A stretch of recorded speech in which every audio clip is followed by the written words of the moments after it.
다시 한번 인사드리겠습니다. 안녕하세요. 4교시라고 하니까 이렇게 학교에 와주시는 게 아시죠? 저도 뭐 수업을 하는 것 같기도 하고, 어쨌든 다들 대단하십니다.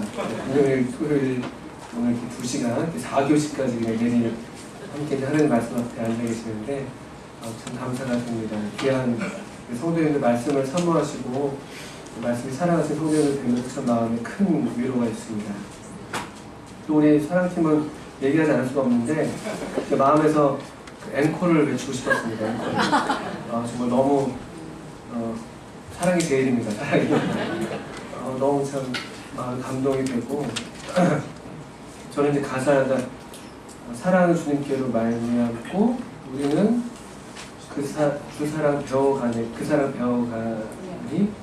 이런 가사들, 그 사랑 닮아가니 이런 가사들인데, 야, 이건 정말 최고의 가사다. 너무 마음이 감동이 있어요. 사실 우리 학생들이잖아요. 학생들이 배우는 사람들이잖아요. 배우는 사람들, 학생. 또 사실 그런 면에서 우리 모두가 다 여전히 학생들일 텐데, 우리가 배워야 될 게, 가장 배워야 될 게 사실 정말 맞죠. 정말 이 하나님의 사랑, 이거 배우고 이거 닮아가는 게 최고의 배움이고, 우리 최고 배움의 어떤 그 소원, 목적이 정말 맞다, 이런 생각이 들어서 너무 마음에 감동이 됐습니다. 그리고 또 끝나고서 축하드립니다. 부럽습니다. 너무 감사가 되고, 그 대안학교, 그 초기 대안학교, 2000년대 들어서 그 초기 대안학교 운동을 이끌었던 학교 중에 하나가 간대학교라는 유명한 학교가 있습니다. 이 간대학교의 그 교가 중에 이런 가사가 있어요. 아주 유명한 노래죠, 벌써. 꿈꾸지 않으면 사는 게 아니라고, 별 해는 마음으로 없는 길 가려내. 사랑하지 않으면 사는 게 아니라고. 이런 가사가 있습니다. 그래서 예수 믿는 분들도 계시고 믿지 않는 분들도 계시는 학교였는데, 꿈꾸지 않으면 사는 게 아니다.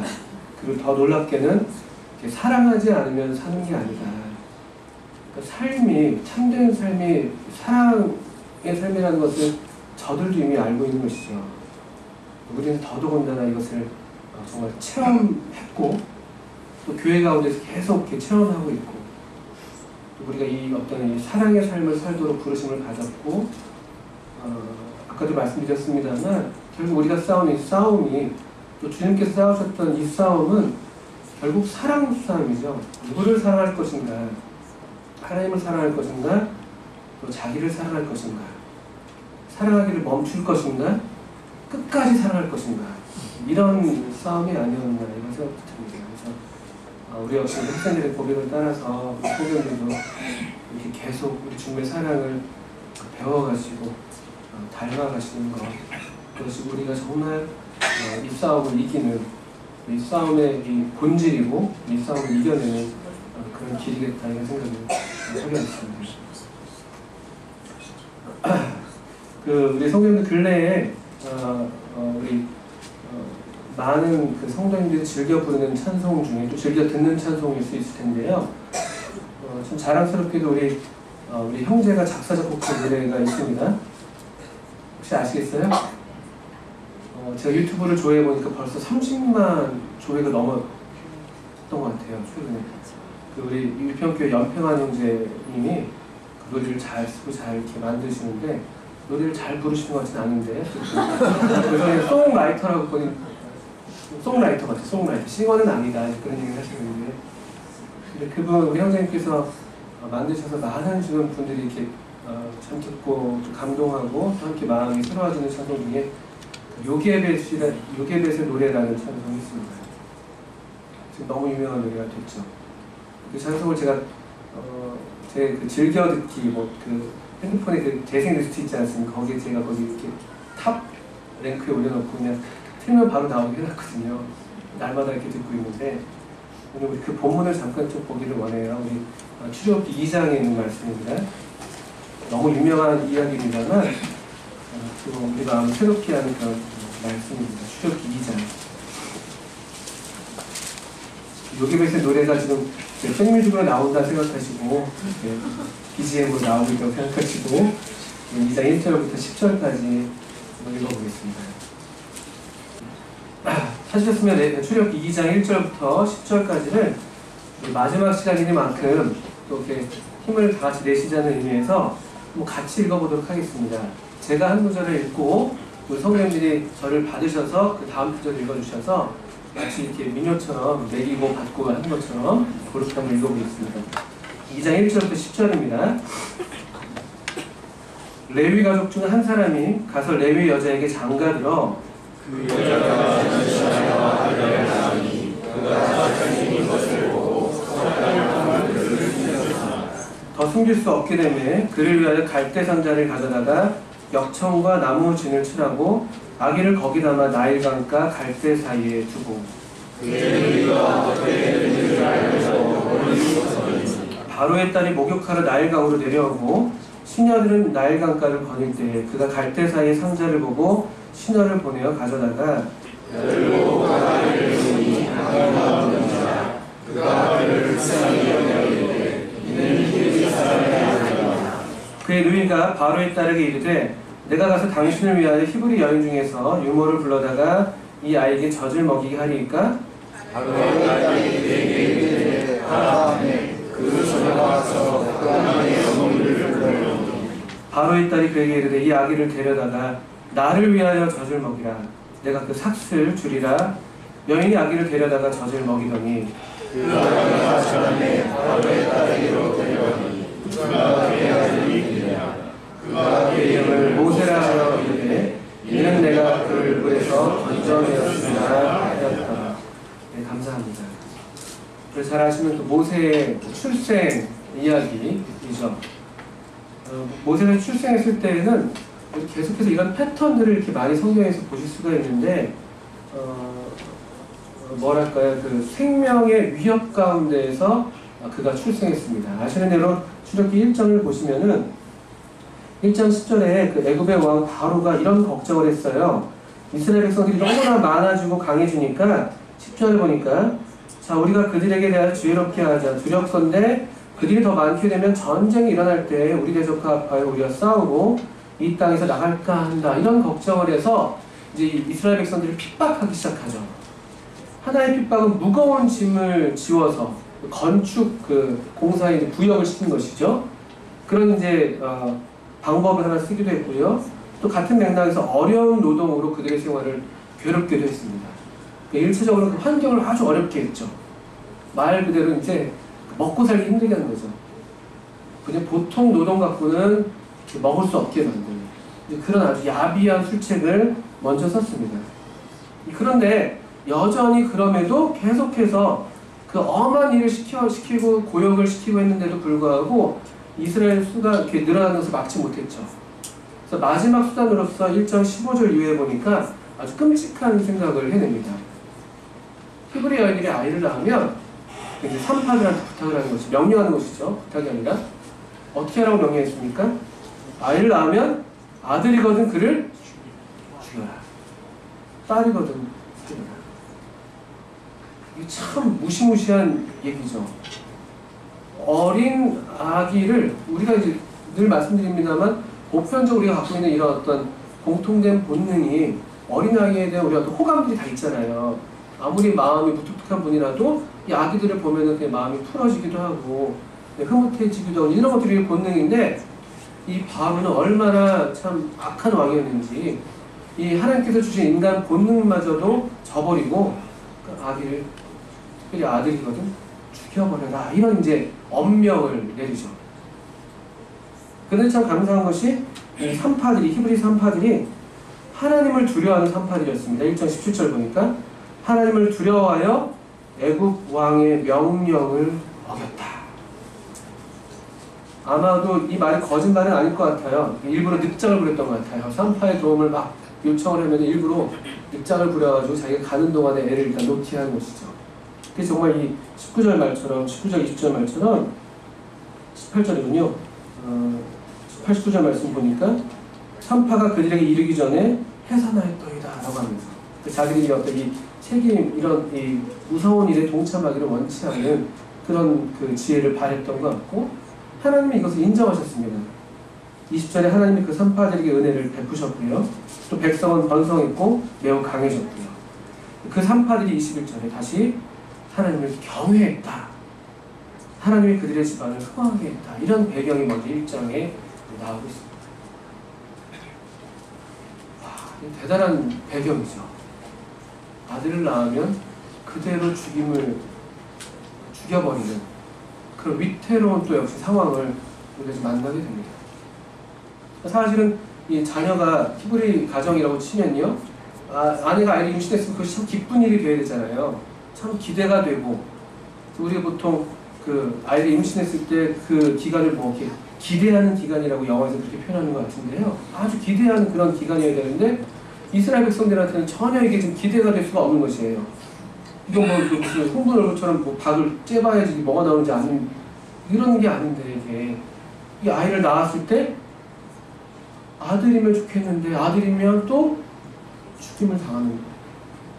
이 뭐 웃을 수도 없고 울 수도 없는, 임신을 해야 되나 말아야 되나, 이런 어떤 그런 고민들이 왜 없었겠습니까? 그럼에도 하나님은 계속 은혜를 베푸셨고 이스라엘 백성들을 계속 번성하고 또 강해지고 있었습니다만, 참 위태로운 시대를 역시 이때에도 살아내고 있었던 것이죠. 그때 한 가족, 우리가 읽은 대로 이 레위 가족, 레위인 지파 한 부부가 등장하게 됩니다. 이제 임신해서 아들을 낳았죠. 여러분, 이런 그 배경이 그 오늘날 이 모세의 출생이 되는 그 시대별이 오늘날 우리 시대랑 크게 다르다고 생각이 드시나요? 아주 비슷하죠. 아주 비슷합니다. 이 자고로 이 사탄, 하나님의 원수, 대적 사탄은 하나님은 생명의 주시잖아요. 하나님은 살리시는 분이시고, 하나님의 형상대로 지음받은 이 사람들을 기뻐하시는 분이시고, 우리 아까 예배 시간에 전번 8장 말씀에서 언행을 좀 읽어주셨는데, 인자들을 기뻐하고 사람이 사는 땅을 즐거워하시고, 이게 하나님의 즐거움이시죠. 물론 우리가 범죄해서 하나님을 저버리고 있지만 여전히 우리 가운데 남아있는 하나님의 형상을 인해서 하나님 기뻐하시고, 또 우리 가운데 이 회복하셔서 다시 영광 받으실 그 계획을 갖고 계시고, 근데 사단도 이것을 알고 있는 것이죠. 자고로 사단은 이 사람 죽이는 일에는 아주 그냥 대단한, 그냥 그래서 그 사단의 이름 중에 하나가 살인자죠. 살인자. 요한복음 8장에서 살인자. 항상 죽이는 일은 사단으로부터 오는 것이죠. 하나님은 살리시는 분이시고, 자기의 생명을 내어주시면서까지도 살리시는 분이 하나님이시라면요, 사단은 어떤 일을 써서라도 죽이는 일을 하는 것이죠. 이 당시에도 그래요. 뭐 가인과 아벨 때부터 시작한 것이죠. 더 먼저는 그 뱀을 통해서도 시작된 것이고요. 이게 근데 오늘날 제가 볼 때는 너무 오늘날 우리 시대랑 닮아 있는 것이죠. 여러분, 요즘에 그 신문에서 여러 그 이슈들 다루고 있는데요. 요즘 남북관계도 큰 이슈 중에 하나고, 뭐 일본의 홍수 나는 것, 지진도 큰 이슈고요. 또 다른 사회면에서 큰 이슈는 여러분들 혹시 신문을 보시면, 뉴스를 보시면 어떤 것들이 눈에 많이 들어오시던가요? 제가 저희 학교 조선일보랑 국민일보를 보는데, 조선일보 9월 3일자 지난 월요일이군요. 지금 이제 특집으로 다루고 있습니다. 0.9명 쇼크. 이게 무슨 기사인가면은 우리나라 합계 출산율, 그러니까 여성이 평생 동안 아이를 낳을 그 출산을 계산하는 것이 합계 출산율이라고 하는데요. 그것이 지금 이제 전문가들이 예견하기를 이제 작년까지 1.03명인가 그랬습니다. 충격적인 수치였죠. 그것만도 충격적이었는데 1.05명이었군요. 그런데 이제 0.96에서 0.99명이다. 그러면서 하는 말이 IMF 총재 말이 뭐냐? 저출산 한국은 집단 자살 사회다. 이게 IMF 총재가 진단하는 내용입니다. 우리 한국에 대해서. 아이를 안 낳아요. 나만 소문교인 예입니다. 아주 잘 어울리시고. 옆에 있는 또 다른 기사가 출산이 두려운 3040들 저출산 외환위기와 맞먹거나 더 심각. 체감하는 것이 우리나라가 지금 국가적으로 이 위기의식을 느끼는 것이 옛날 IMF 때보다 더 심각하다는 것이죠. 제가 IMF 세대였어요. 제가 대학을 졸업할 때가 98년이었는데 97년 연말에 IMF가 터졌습니다. 그 전까지는 그래도 시대가 좋아서 적당히 대학 나오면 취직이 잘 되던 때였는데 저는 순식간에 그냥 IMF가 돼버렸어요. 그래서 아무도 이제 오라는 대로 없고 어디 가야 되나 이렇게 진로를 고민하게 되고 지금까지 한 30년 동안 계속 진로 고민만 하고 있는 것 같아요. 그런 시대인데 지금 그때랑 맞먹거나 더 심각하다는 게 지금 전문가들이 진단합니다. 이게 우리 이제 물리적인 면에서 저출산, 아이를 못 낳게 만드는 하나님의 형상을 닮은 이 사람이 이 땅에 번성하는 것을 원치 않는 그런 지금 상황이라는 것이죠. 거꾸로 이제 아이를 많이 낳는 쪽은 어디입니까? 우리의 적진, 이슬람. 뭐라고 그러죠? 1인 1부 다처제? 4명의 아내까지 준다고 그러고요. 그래서 아이를 한 아내가 4명씩만 나와도 16명. 6명씩만 나오면 24명 이렇게 되는 거예요. 그러니까 우리 적진의 화살이 지금 엄청 많은 거예요. 더 사실은요. 그러니까 지금 유럽이 그냥 시간 문제로 그냥 이슬람화 되는 것이죠. 포교 활동을 하지 않아도 그냥 난민으로 유럽으로 진입을 하든 어떤 형태로든 가서 아이를 많이 놓고 또 현지에서 또 결혼해서 현지인들과 결혼해서 또 해서 이게 지금 우리가 지금 처하고 있는 상황입니다. 저는 바로 시대 때 우리가 크게 다르지 않다고 생각해요. 아이를 낳지 못하게 낳아도 제대로 살지 못하게 하고 우리 숨통을 막 조이고 어떻게 하면 죽일까요? 어떻게 하면 제대로 살지 못하게 만들까요? 그런 위협을 우리가 맞닥뜨리고 있죠. 영적인 면에는 어떻습니까? 이 물리적인 저출산 문제도 문제지만 이게 그대로 영적인 면에 적용이 되고 있어요. 우리나라에서 가장 큰 교단이 장로교 예장 통합교단입니다. 예장 통합교단인데 이것이 작년도 102회 예장 통합 총회 통계인데요. 2008년서부터 2017년까지 10년간 예장 통합의 주일학교 학생 수를 통계를 냈습니다. 주일학교라는 것은 영아부부터 시작해서 중고등부를 포함한 수치입니다. 2008년도에 57만 1919명. 2017년, 10년 만에, 2008년은 57만입니다. 2017년은 37만. 10년에서 20만이 줄었어요. 물론 이제 이 인구 출산율이 적어지면서 자연 감소도 물론 있는데 자연 감소율보다 약 10% 정도 더 많은 감소가 지금 나타나고 있다고 분석했습니다. 그들이 거듭났는지 여부를 떠나서 이게 그대로 영적인 상황에도 적용이 되고 그 이상의 파급을 우리 이제 영적인 면에서는 지금 겪고 있는 것이죠. 그런 중에 남원 서문교회에서 이렇게 학생들이 거듭나고 구원받는다는 것은 놀라운 일이 아닐 수가 없습니다. 한마디로 오늘날 시대는 단산의 시대죠. 단산의 시대. 물리적으로도 그렇고 영적인 면에서도 그렇고 마치 이 사라가 잉태할 소망이 없는 그런 시간들을 보내고 있었잖아요. 그런 것처럼 오늘날 2018년 9월 우리가 지나고 있는데 이 시대는 단산의 시대예요. 그렇게 소망이 낙관적인 미래를 우리가 기대할 수가 없습니다. 애들 자체가 없어요. 애들 자체가. 다음 세대를 준비해야 되는데 다음 세대 준비할 대상이 될 다음 세대 수가 현격하게 줄어들고 있는 이 상황을 그냥 어떻게 하시겠냐는 것이죠. 영적인 면에서도 오늘날 학생들, 중고등부 학생들 구원받는 비율이 굉장히 적어요. 모든 교회가 아마 그럴 겁니다. 주일학교가 없는 교회는 말하고 그런 교회는 또 수다하고요. 이런 통계 앞에 우리가 있거든요. 저희 교회도 마찬가지예요. 중고등부 학생들 수가 상대적으로 적어요. 그리고 이때 이탈이 굉장히 많이 나타나기도 하고 그런 어떤 위협 속에 사실 우리가 있습니다. 저희도 근데 참 감사하게도 올해 그래도 주님의 은혜로 학생들이 이제 구원받는 일들이 이제 나타나기 있어서 참 감사한데 거기 보니까 남원교회는 더 훌륭한 것 같아요. 제가 부끄럽게도 저희 교회 이야기를 드렸더니만 놀라시더라고요. 서울 북부교회가 학생회가 되나? 그것밖에 안 되냐고 그런 얘기로 편집 부탁드립니다. 뭐 그런 상황이라는 것이죠. 단산의 시대. 그런 위협, 공포. 결혼해도 일단 결혼을 또 문제가 계속 악순환되잖아요. 청년들이 결혼을 늦게 하는 좀 추세예요. 늦게 할 수밖에 없는 그런 상황으로 만들죠. 서울 집값이 지금 저는 이제 앞으로 서울에서 못 살게 됐어요. 제가 안서울로 이제 이사 왔는데 다시 서울 올라가기가 어려울 것 같다 이런 생각이 들긴 하는데 또 기사도 보니까 이것도 청년들에 대한 기사였는데 금요일자 기사네요. 나의 미래에 내 집은 없다. 절망하는 2030 축하드립니다.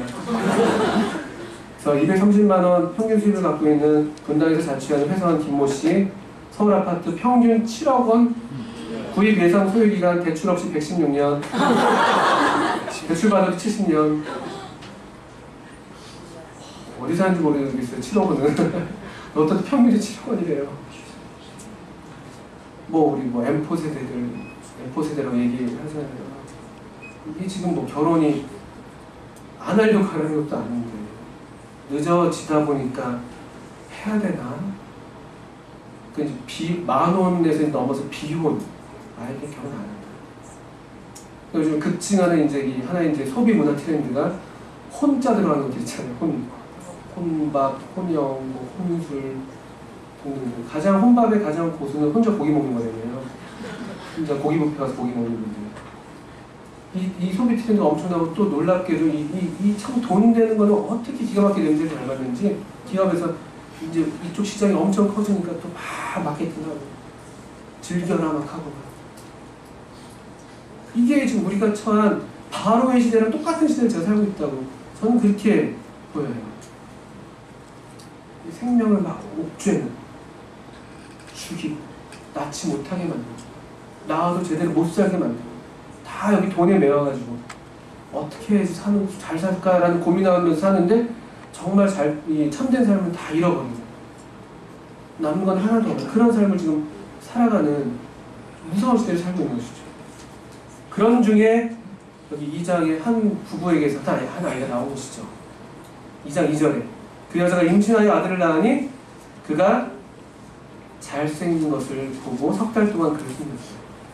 잘생긴 것을 봤다. 뭐 잘생기고 봐야 된다 이런 얘기가 아니잖아요.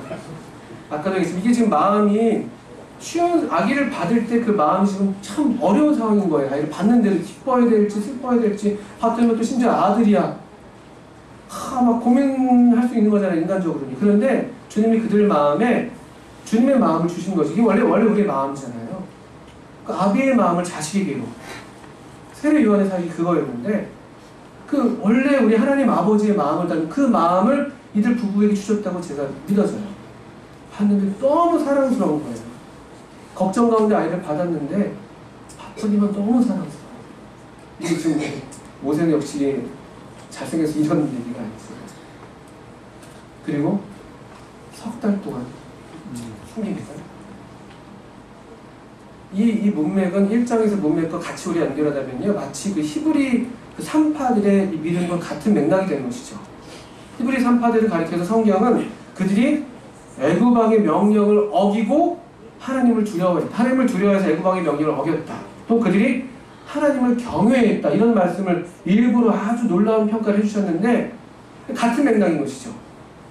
이 모세의 부모들이 하나님을 경외하는 그 심령 또 하나님 아버지의 그 심령으로 이 모세를 받고 있다는 것이죠.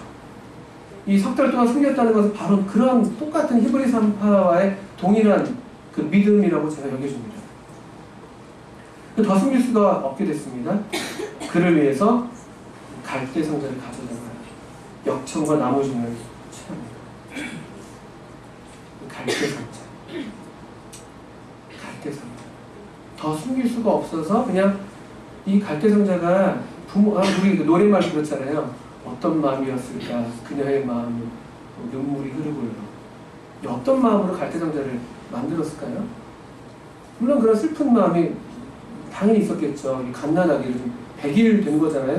석 달 됐으면. 100일 된 애를 지금 홀로 지금 떠나 보내야 되는 것이잖아요. 근데 이 행동은요, 살리는 행동인가요? 죽이는 행동인가요? 그냥 보면 죽이는 행동이죠. 엄마가 애를 버리고 나무상자에다 두고 그냥 강가에 뛰어보내요.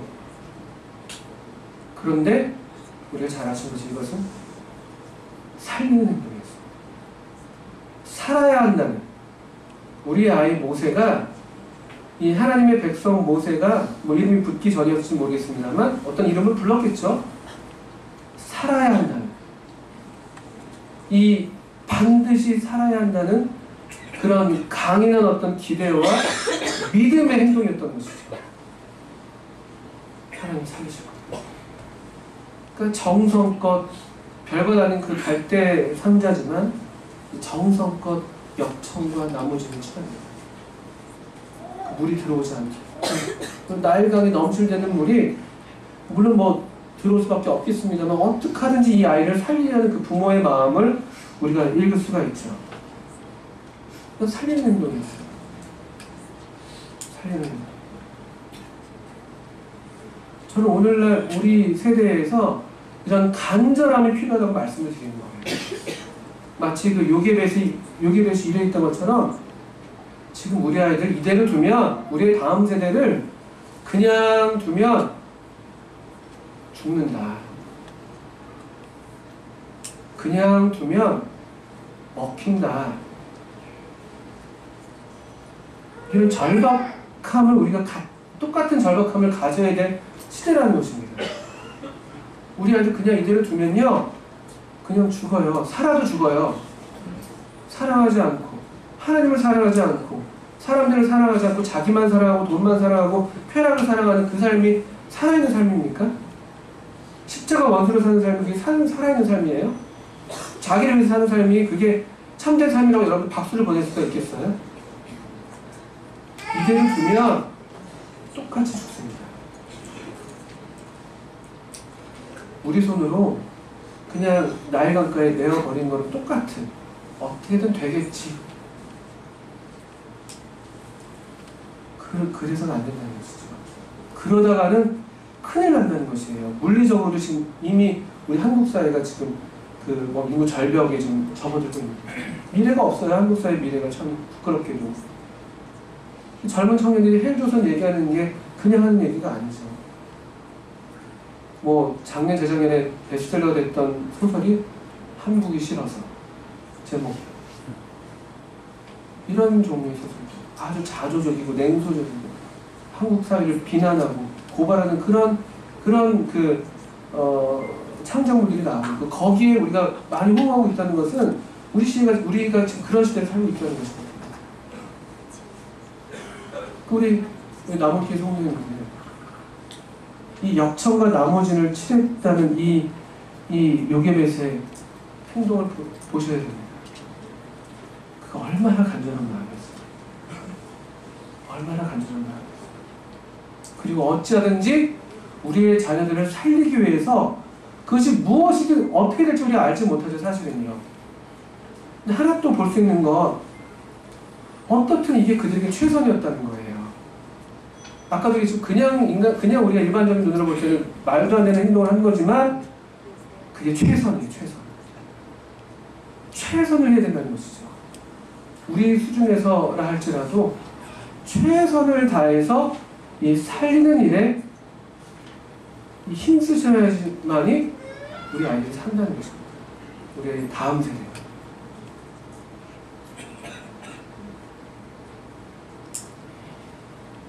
그 다음 말씀들을 좀 더 볼까요? 그리고 그 엄마는 잠깐 등장하지 않습니다. 아마 기도하고 있었을까요? 그 믿음을 따라서 주님의 도우심을 구하면서. 놀랍게도 이 갈대상자가 어디를 향하고 있습니까? 나일강 줄기를 따라서 여기 5절 이후에 보니까 바로의 딸이 목욕하는 그 곳까지 흘러들어요. 이 하나님의 섭리죠. 우리가 우리의 최선을 다해서 살리는 데 힘썼고요. 하나님의 이제 섭리의 물줄기가 흘러서 그를 바로의 공주에 목욕하는 곳으로 이끌어갑니다. 너무나 놀랍게도 이 바로의 공주, 바로의 왕궁에서 그가 자라나게 되는 것이죠. 여기 보시면은 6절 위에 보니까 열고 그 아기를 보니 아이가 우는지라 그가 그를 불쌍히 여기게 되는 히브리 사람의 아기라. 10절에 그 아기가 사람의 바로의 딸에게로 데려가니 그가 그의 아들이 되라. 그가 그의 이름을 모세라. 바로는 지금 어떤 일을 하고 있었다고요? 어찌하든지 히브리 사람을 죽이는 일을 하고 있잖아요.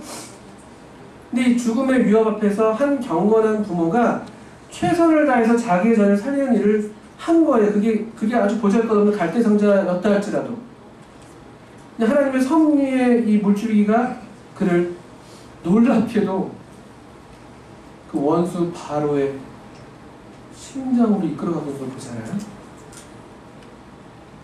이 하나님의 지혜, 깊도다 하나님의 지혜와 지식이 부유하다. 너무 놀라운 장면이에요. 바로는 이 히브리 백성을 죽이려고 했는데 히브리 백성을 구원할 자인 이 모세가 그 바로 원수의 궁중에서 자라나고 있다는 것이죠. 이 얼마나 기가 막힌 일입니까? 이게 하나님이 하시는 일이에요. 요게벳이 이것을 기대했을까요? 아니요. 어떻게 그가 알아요? 이게 어디로 갈지, 갈대상자 어디로 갈지 어떻게 알아요? 악어밥이 되지 않게 달라고 기도했을 것이고, 주님 살려만 주세요. 주님 피투성이라도 살라고 말씀하신 주님, 우리 아이가 정말 피덩이인데 살게 해주세요. 그런 간절한 기도로 아마 그런 기도밖에 못했겠죠. 근데 우리의 이 작은 기도, 그것이 우리의 기도는 비록 작다 할지라도 하나님은 어떻게 이 아이를 인도하실지 우리는 모르는 거예요. 이 갈대상자가 바로의 왕궁, 그토록 죽이려고 했던 그 히브리 남자아이가 바로 그 원수의 아들로 자라나는, 이거 무슨 막장 드라마도 아니고 하나님의 우리 역전 드라마로 말할 수 있어요. 역전 드라마. 하나님이 하시는 일이 항상 이렇죠. 항상 이래요. 놀랍죠. 인간의 지혜로든 지식으로는 생각할 수 없는 그런 일입니다. 하나님이 하시는 일입니다. 십자가가 그렇잖아요. 십자가가. 고린도전서 2장에서도 이 십자가의 도를 사도 바울이 말씀하시면서 이 세상에 관원이 하나도 알지 못했다. 많이 알았더라면 그래 십자가에 못 박지 않았을 것이다. 이렇게까지 얘기하거든요. 알면 십자가에 못 박지 않죠. 왜냐면 못 박으면 큰일 나는 거예요. 그게 오히려 우리 주님이 이기시는 길인데. 역사의 주인은 하나님이세요. 하나님은 하나님의 이 뜻을 따라서 이 만대를 명정하시고 경영하십니다. 이 살리시는 일을 하시고, 누가 이 살리는 일에, 이 하나님의 살리시는 일에 동참할 수 있는가? 여기 보신 것처럼 하나님을 경외하는, 하나님을 두려워함으로 세상을 두려워하지 않는, 하나님을 두려워함으로 이 바로를 두려워하지 않는 그런 경건한 하나님의 사람들, 그 부모들이 있었다는 것이죠. 여기다 손을 넣으시고 히브리서 11장에 우리 모세의 부모에 대한 기록이 짧게 한 구절이 나와 있습니다. 히브리서 11장 말씀을 보실까요?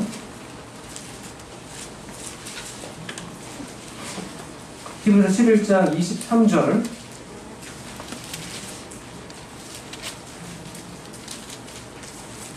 이 출애굽기 말씀과 히브리서 말씀에서 히브리서 말씀은 출애굽기 말씀을 요약한 것인데 계속해서 반복되는 단어가 있습니다. 11장 23절. 믿음으로 모세가 났을 때 그 부모가 아름다운 아이임을 보고 석 달 동안 숨겨, 뭐라고 되어 있습니까? 왕의 명령을 무서워하지 아니하였으며. 이 출애굽 1, 2장에서의 하나의 분위기는요, 공포예요, 공포. 무서워하는 거. 그런데 히브리 산파들이 하나님을 두려워했다. 또 이 모세의 부모들은 왕의 명령을 무서워하지 않았다. 관건은 이거예요. 우리가 누구를 두려워하냐, 무엇을 무서워하는가. 사람은 제가 두려워하는 것에 종이 됩니다. 그게 그냥 우리 어떤 하나의 진실이에요. 내가 두려워하는 것에 내가 거기 종이 돼요. 내가 좋아하는 것에도 종이 되지만 내가 두려워하는 것에도 종이 됩니다. 사람을 두려워하면 올무에 걸린다고 했잖아요.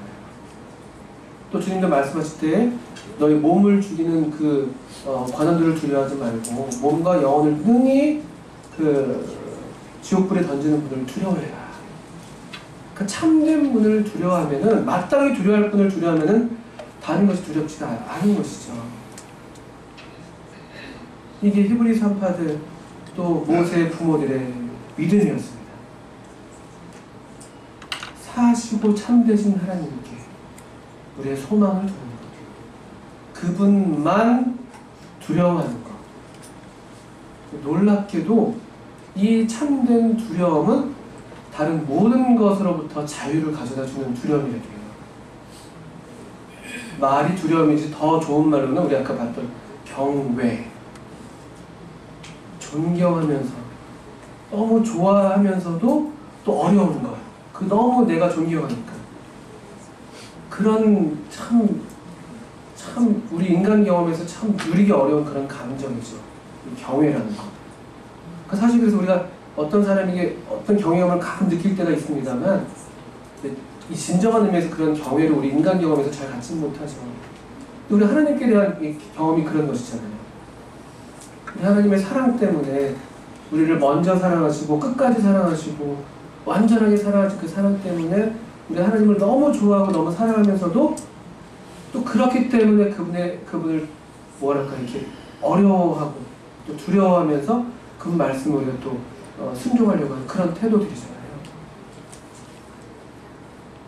이게 히브리 산파와 또 모세의 부모들의 신앙이었습니다. 하나님을 경외해야 된다.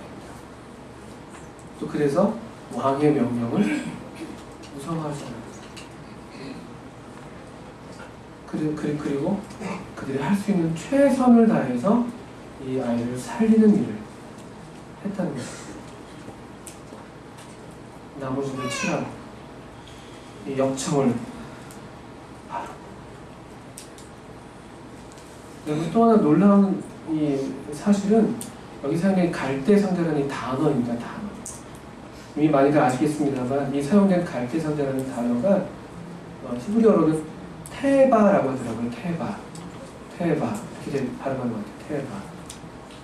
이 단어가 한 군데 더 사용이 됐는데 노아의 홍수 때에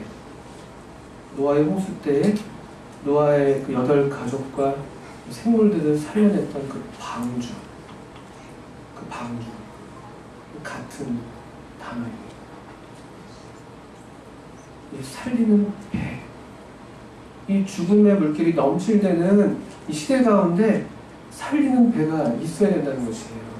하나님의 식양대로 지어진 그 배가 노아의 가족들과 생물들을 살렸던 것처럼, 또 이 하나님을 경외하는 부모가 만들었던 작은 이 방주 갈대상자가 이 하나님의 백성을 구원할 이 모세를 살려냈던 것처럼 이 방주가 필요하다는 것이죠. 또 저는 그런 면에서 우리들의 교회, 저희 서울 북부교회도 물론이거니와 남은 서문교회도 그렇고, 그런 의미에서 우리의 다음 세대를 살려내실 그런 방주가 되어주셔야 된다고 말씀을 드립니다. 정성껏 역청과 나무진을 치료해주세요. 이 세상의 죽음의 물결이 우리 아이들에게 스며들지 않도록 기도로서, 지극한 기도로서 보호해주시고, 그 기도로서 방벽을, 방파제를 쌓아주시고, 어떤 틈도 생기지 않도록 사랑으로 격려해주시고, 그래야 우리 아이들이 살아요. 어디 가서 살겠어요, 오늘날 우리 아이들이요. 우리 다음 세대들이. 제가 어디 가면 학생들한테 물어보는 질문들이 있어요. 학교 재밌냐? 애들이 어떻게 대답하겠습니까? 10명 중에 2명은 재밌다고 합니다. 정말 걔네들은 어디 가도 재밌는 애들이에요. 걔네들은 항상 스스로가 재밌는 애들이잖아요. 교회에도 어디 가도 재밌는 애들이 있어요. 재미를 만드는 애들이 있죠. 근데 거의 대다수는 학교 재미없어요. 여러분 우리 부모님들 자녀들 학교 갈 때 즐겁게 하시던가요? 애들이 막 벌떡 일어나서 아침이다 학교 가야지 엄마 가방 주세요 막 어떻게 하면 안 갈까. 우리 부모님도 마찬가지죠. 우리 회사 갈 때 로또나 당첨되라 이러면서 가시고 그럴지도 모르겠습니다만 다 애들이 힘들어요. 학교 생활을요. 그냥 힘들어요. 그냥 공부를 안 해도 힘들거든요. 공부를 안 해도 너무 힘들어요. 이게 숨이 자기 숨들을 못 쉬니까 숨 차고 막 이게 사는 게 사는 건가? 아마 학생들의 고민이 그런 고민들이 우리 때도 그랬잖아요. 삶과 죽음을 그때 가장 많이 고민하고 나는 어떻게 살아야 되지? 이게 사는 거야?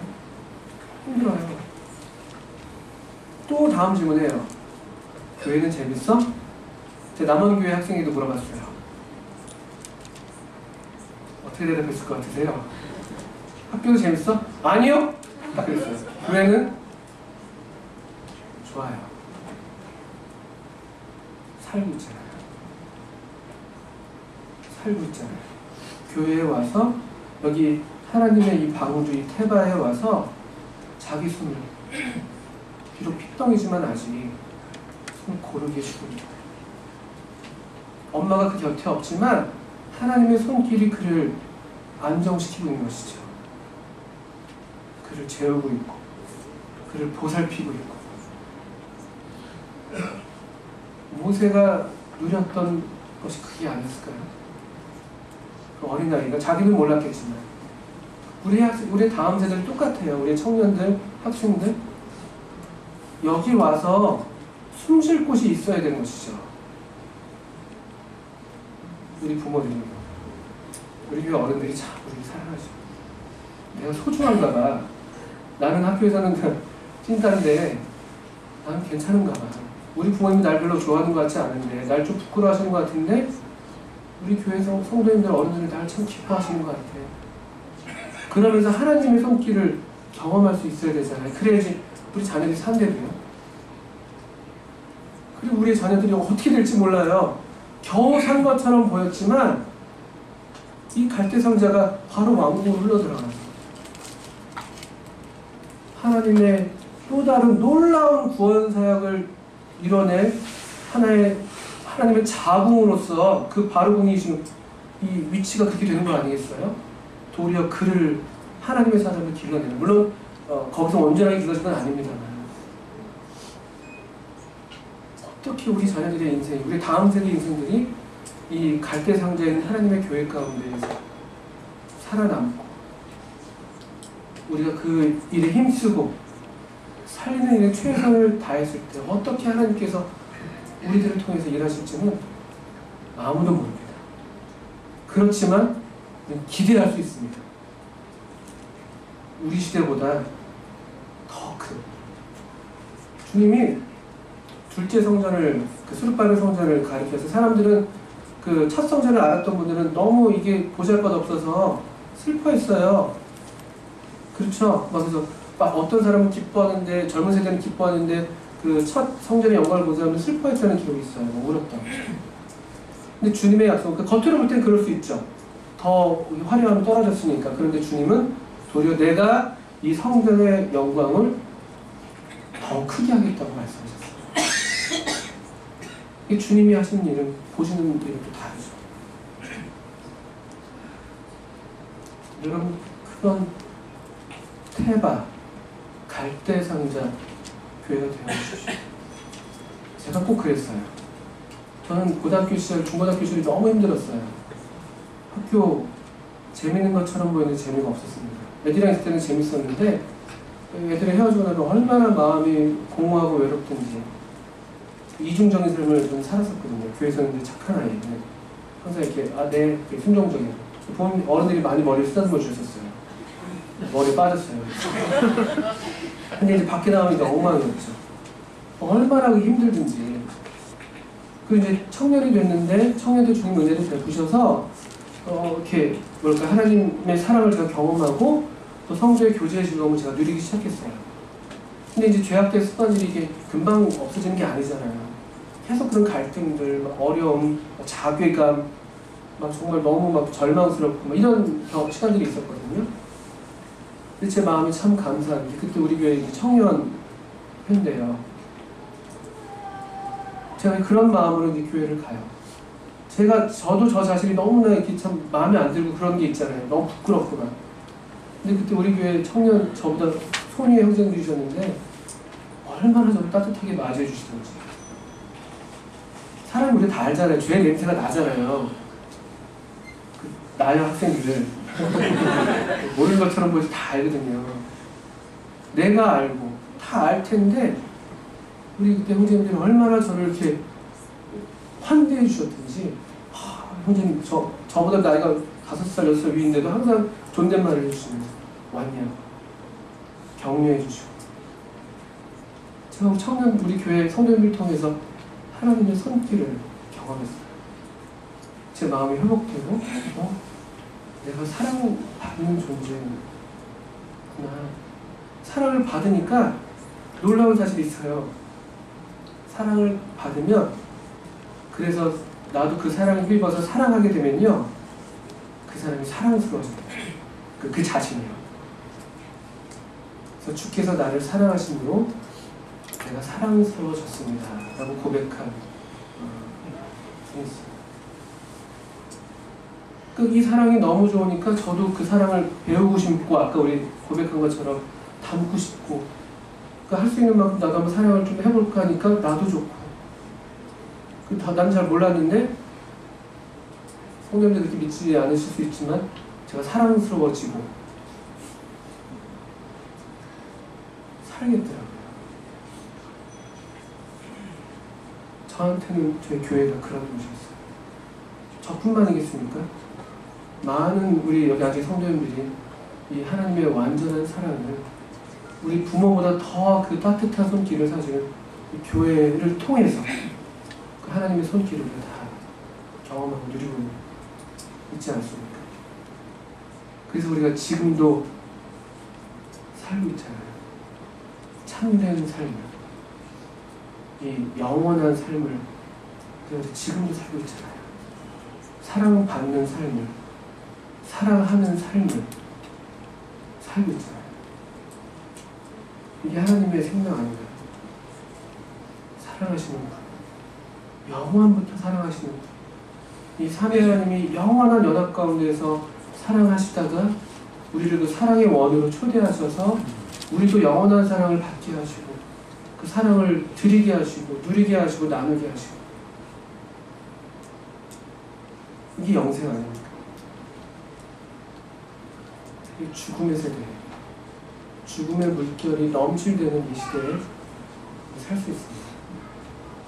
이 하나님의 교회가 이 갈대상자가 된다면 우리 성도님들이 마음을 들이시고 간절한 기도로 그 새벽에 그 초경에 일어나서 이 자녀들을 위해서 눈물로 기도한다고 할 것 같으면 그렇게 해서 우리 갈대상자에도 역청과 나누정들이 잘 발려진다면 하나님 우리 또 다음 세대들은 어떻게 인도하실지 기대하셔도 좋습니다.